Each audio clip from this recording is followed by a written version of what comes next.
Гурия – западно-черноморский регион, который, как и Аджария, разделены на причерноморскую и гористую местности. Родина чайных плантаций, оздоровительных курортов с магнитными песками и домиками выше облаков, колхидской природы и минеральными водами. Здесь нет своего собственного языка, как у Верхней Мигрели. Здесь живут преимущественно грузины-христиане, в отличие от Нижней Аджарии. Что же такого особенного в Гурии и как она сможет себя запрезентовать на фоне других регионов Грузии? Это нам и предстоит узнать.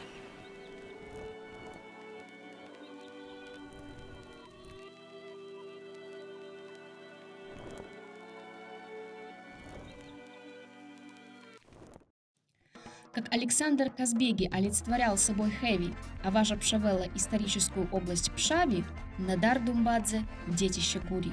Одна из первых книг о Грузии, которую я прочитала, была «Я, бабушка, Илико и Эларион».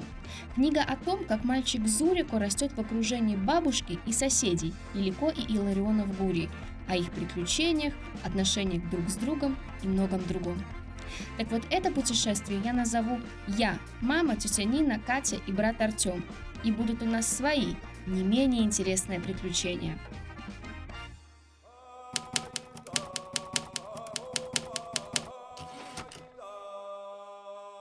Гурия – историческая область на западе Грузии с центром Озургети. Уже в VI веке Гурия запрезентовала себя как область со своей культурой и идентичностью. Но нельзя упомянуть, что в те годы она входила в состав Ласского царства, а до этого Колхиды. Да-да, той самой Колхиды, связанной с легендой об аргонавтах и золотом руне, то есть золотой шкуры барана. Позже Гурия являлась независимым феодальным княжеством и в XIX веке входила в состав Российской империи.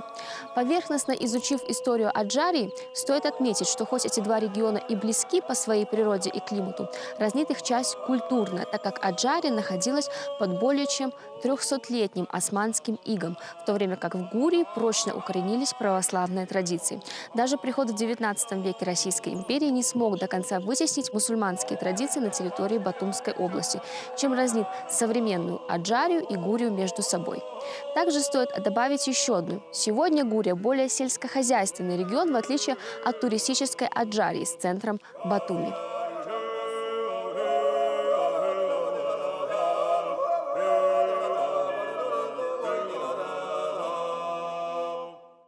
Есть ли общая связь между словом «Гурия» и исторической областью Гурия? Нет. По одной из теорий, слово «Гурия» происходит от названия древнего племени или этнической группы людей, которая населяла эту территорию. Может, их звали Гуры или Гури. Уже потом, в княжеские века, правители передавали друг другу княжеский титул – Гуриели, и только со временем этот титул стал фамильным именем правящей династии Гуриели.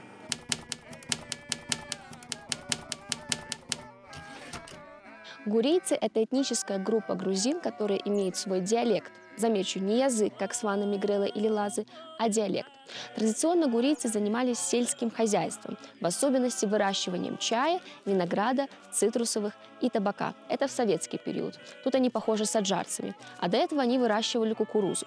Тут обязательно стоит вспомнить знаменитые фотографии Сергея Прокудина-Горского начала 20 века, сделанные на чайной плантации в Чакве.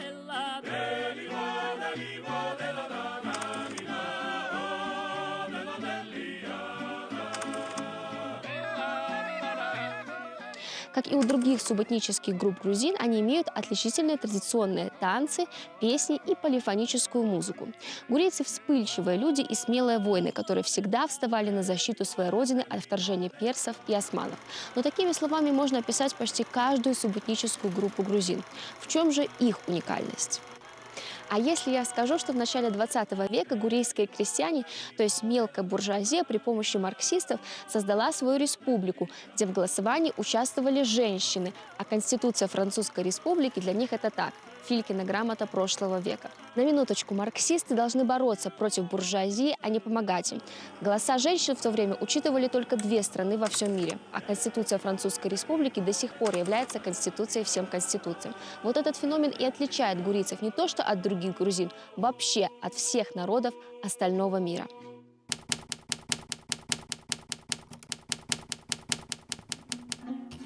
Начнем с того, что Гурийская крестьянская республика, у истоков которой стоял социал-демократ Григорий Уратадзе, сельский учитель, является, как я сказала, интересным исключением из правил того времени. Немного предыстории.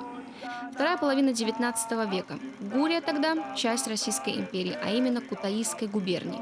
В 1861 году происходит отмена крепостного права в России, которое в разных уголках империи имело разные последствия.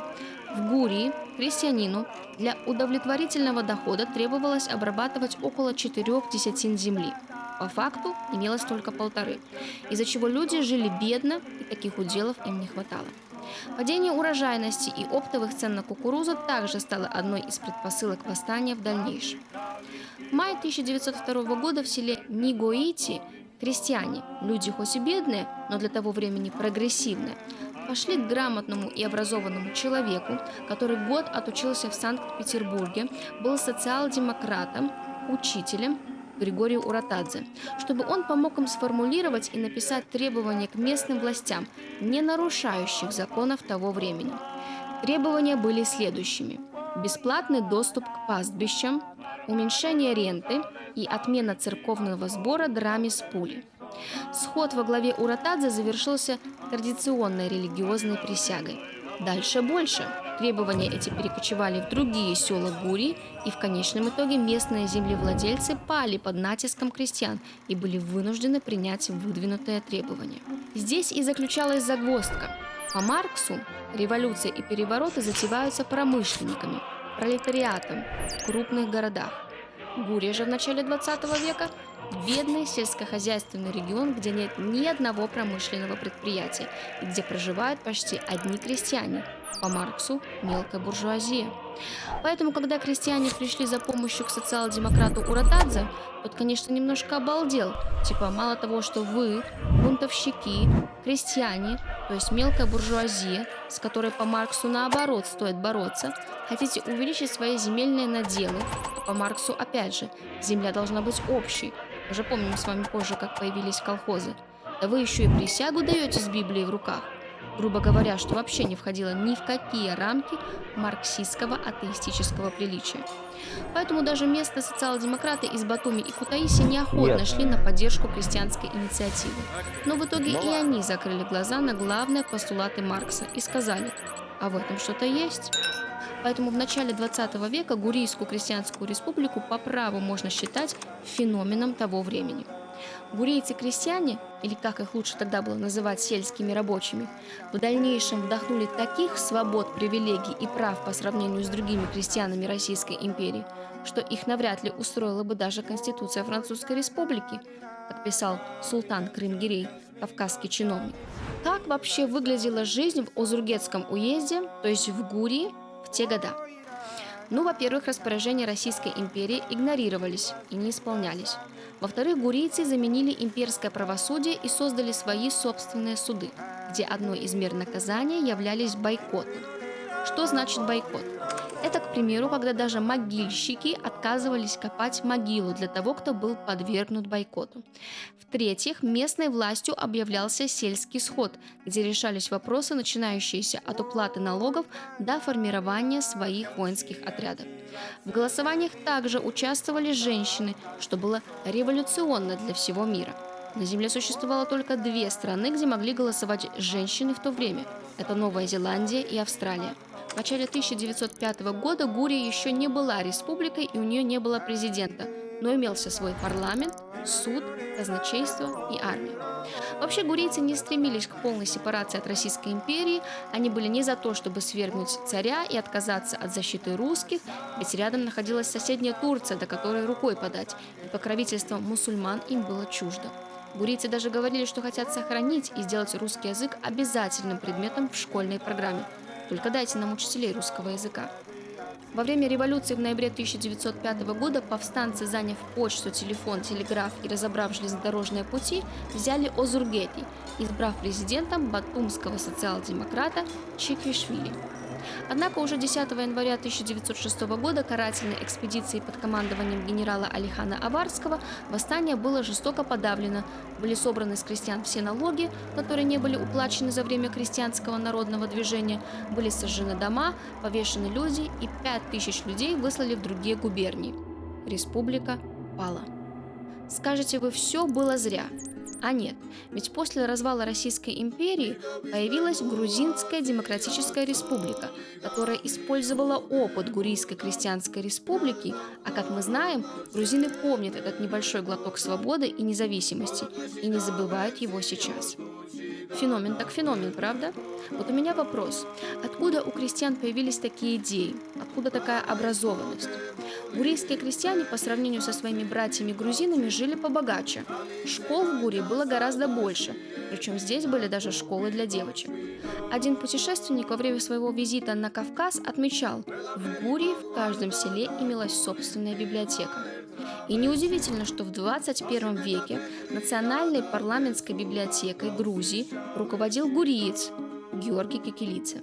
В Ахуште Багратионе писал: «Гуриец крайне быстр в речи, в движениях, в деле, любит прямолинейность, быстро злится, но быстро и успокаивается. Гурийцы умны, быстры и любят образование». Вот такая вот минута славы выпала на Гурию в начале 20 века.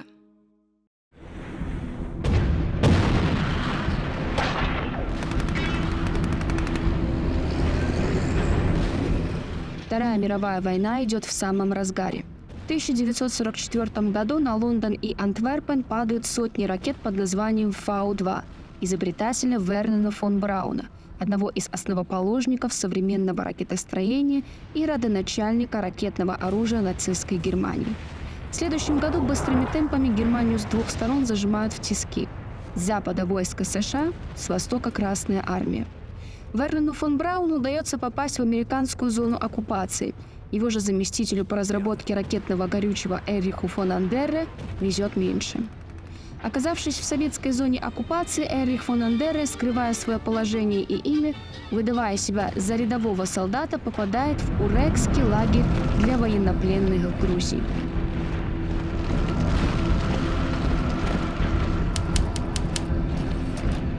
Немецкие пленные, лагерь которых находился в Уреке, грузили магнетит для Руставского металлургического комбината. Эрих фон Андерре страдал сердечно-сосудистыми заболеваниями и тяжелым артритом. И вот он заметил, что больные коровы норовили добраться до берега и зарыться в пески Уреки. Будучи высокообразованным и наблюдательным человеком, он последовал их примеру и вскоре заметил, что постепенно избавляется от своих болезней. Он обнаружил, что магнетит Уреки оказывает на него положительное воздействие и сообщил об этом советским властям. В 1949 году было принято решение о создании курортной полосы вдоль Черного моря от Кобулети до Поти. Все местные жители занялись посадкой саженцев пицунской сосны, которая единственная растет на Черноморском побережье и выдерживает соляные испарения моря. В Уреке в районе магнетита началось строительство морского курорта. Велось благоустройство ближайших территорий, дорог и проводилась электрификация. Дальше больше. Советские ученые изучали магнитные пески. Здесь создали всю необходимую инфраструктуру для отдыха и выздоровления. Не все проекты, конечно, связанные с оздоровительными санаториями, были осуществлены, но сегодня многие грузины выбираются на отдых в Уреке, так как знают о его полезных свойствах. И если раньше Уреки был деревней, сегодня это полноценный курортный городок. Что до Эриха фон Андерре, то в 1949 году после такой курортной инициативы его перевели работать в закрытый физико-математический институт, где он умудрился получить 7 сталинских премий за свои разработки в области ракетного горючего. А его же начальник Вернер фон Браун добился еще больших высот, но в Америке.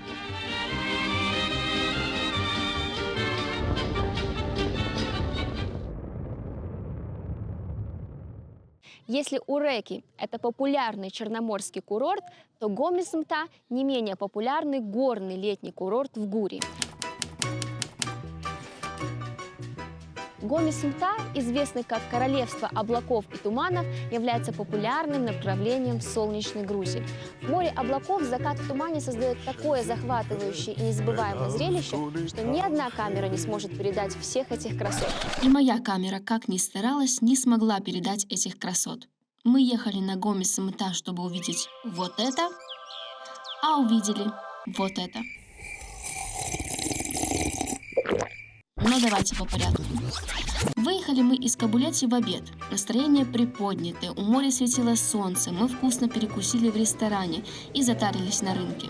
Местная продавщица поделилась жизненным опытом, мол, сколько раз на Гомес Мта не поднималась, ни разу не видела закат в облаках, только бесконечный туман. Но мы-то, конечно, подумали, это не про нас.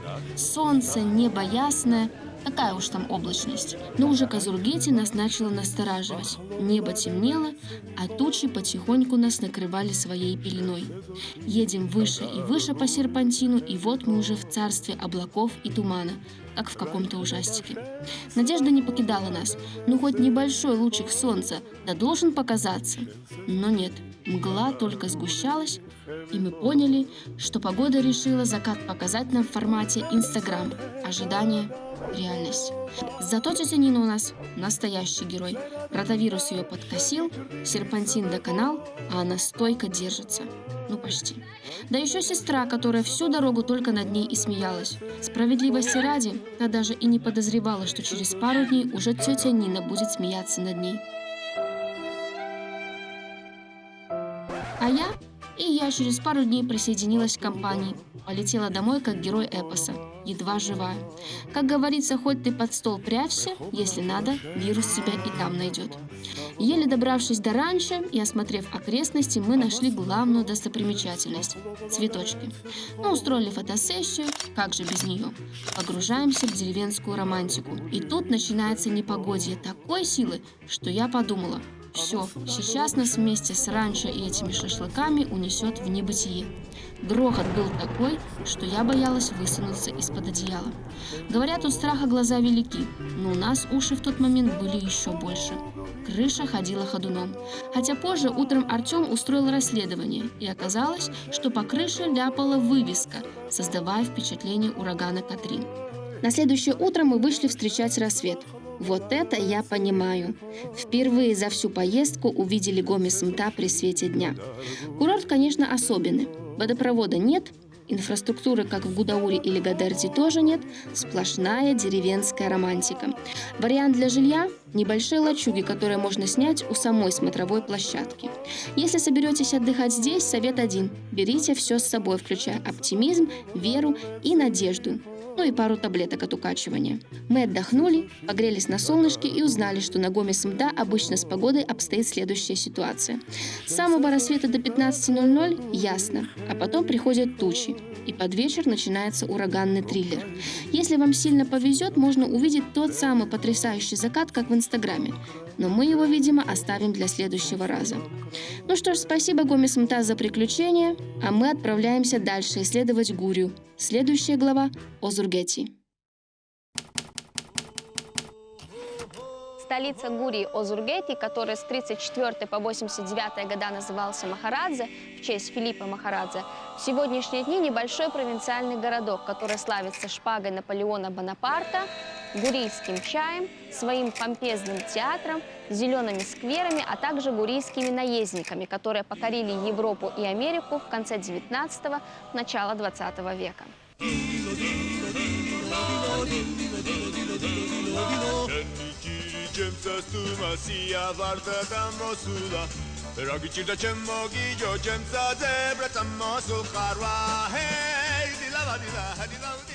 Импресарио Томас Оливер прибывает в Грузию, чтобы найти наездников для знаменитого шоу «Баффало Билла» в Соединенных Штатах. В Грузии Томас Оливер знакомится с Иване Махарадзе, выдающимся наездником, который помогает Томасу отобрать лучших наездников для американского шоу. Вскоре группа из 10 всадников проходит специальную подготовку, шьет себе по 6 пар чохи разных цветов и отправляется в Великобританию. Первая группа всадников вызывает большой ажиотаж в Лондоне. Кинжалы, мечи и особенно их эффектные чохи, украшенные карманами для патронов, становятся особой темой для разговоров. Это и неудивительно. Даже сегодня западных звезд не раз можно увидеть в нарядах от грузинских дизайнеров, которые вдохновляются своими традиционными нарядами.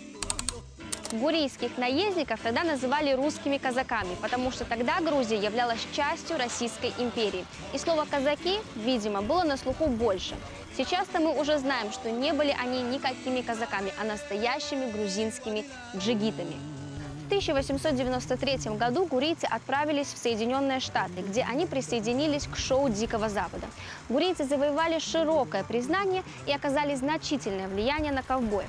Артисты были настолько популярны, что множество людей приходило только для того, чтобы посмотреть на их выступления. Их выступление начиналось и заканчивалось гурийским песнопением, а коронным номером считалась каскадерская езда. Всадники, и, кстати, потом к ним присоединились также грузинские всадницы, выполняли ряд маневров, включая стояние на голове или стояние прямо в седле, езду на 3 лошадях одновременно, прыжки на землю и затем обратно на лошадь и поднятие небольших предметов с земли. Одним из трюков, наиболее популярных у зрителей, был всадник на полном скаку, стоящий и стреляющий верхом на лошади. На их шоу приходили президенты, а ярой поклонницей наездников была сама королева Виктория. Первая мировая война и большевистский переворот 1917 года положили конец поездкам грузин за границу. Многие грузины поселились в США, создали американские семьи и потеряли связь с родиной. Тяжелые времена ждали тех, кто вернулся в Грузию, думая, что все они были американскими шпионами. Большевики либо заключали их в тюрьму, либо высылали в другие губернии. Грузинские наездники, так долго неправильно именуемые, не имели никакого желания прославиться или войти в историю. Они просто делали то, что у них получалось лучше всего, чтобы заработать на жизнь и поддержать своих близких. Заметьте, за 100 лет почти ничего не поменялось. Грузины также уезжают за 3-9 земель в погоне за лучшей жизнью.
Лело-лело Сакартвело.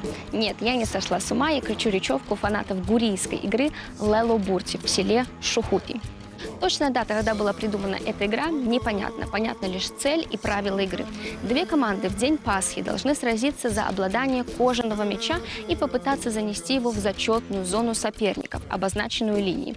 Согласно давней, десятилетиями не меняющейся традиции, перед игрой проходят борцовские поединки.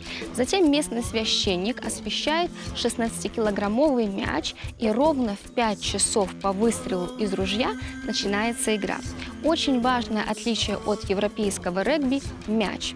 Мяч для лело не надувают, а набивают обычной смесью песка, земли и опилок. И весить он может до 16 килограмм.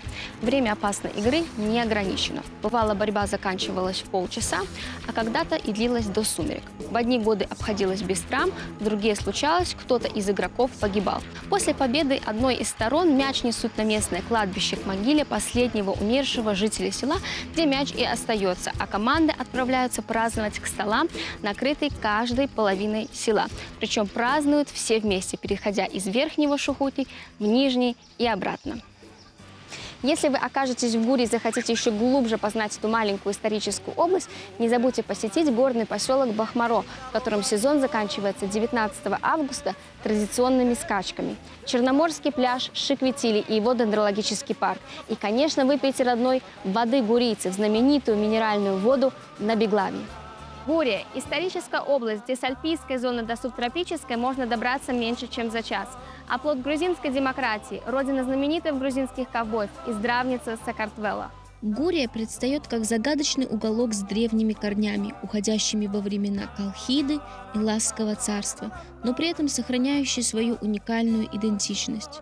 Через живописные пейзажи, традиционные танцы, музыку и рассказы о прошлом я узнала чуточку больше о Грузии. Исторические и религиозные влияния сформировали отличительные черты гурий, и даже не имея собственного языка, в отличие от мигрелов, лазов и сванов, эта историческая область сумела создать яркую субэтническую культуру. Важным акцентом является характер гурийцев – вспыльчивых, смелых и преданных своей земле, людей, готовых защищать ее от любого посягательства. Этот фильм не только рассказ о прошлом, но и попытка показать, как Гурия может заново открыть себя миру, оставаясь верной своим корням.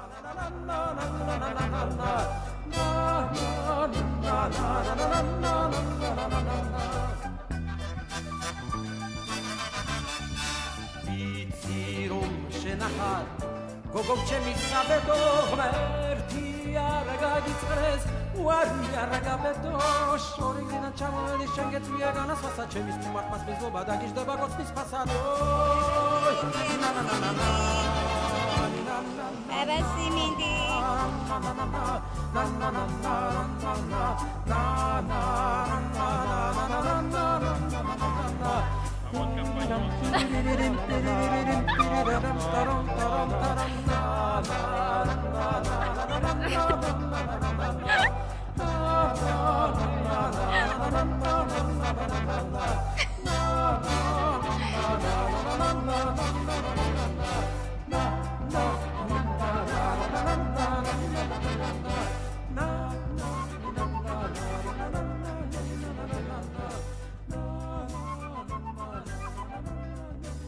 Вы знали, что есть чешская деревня Жопа, через которую протекает река Жопка?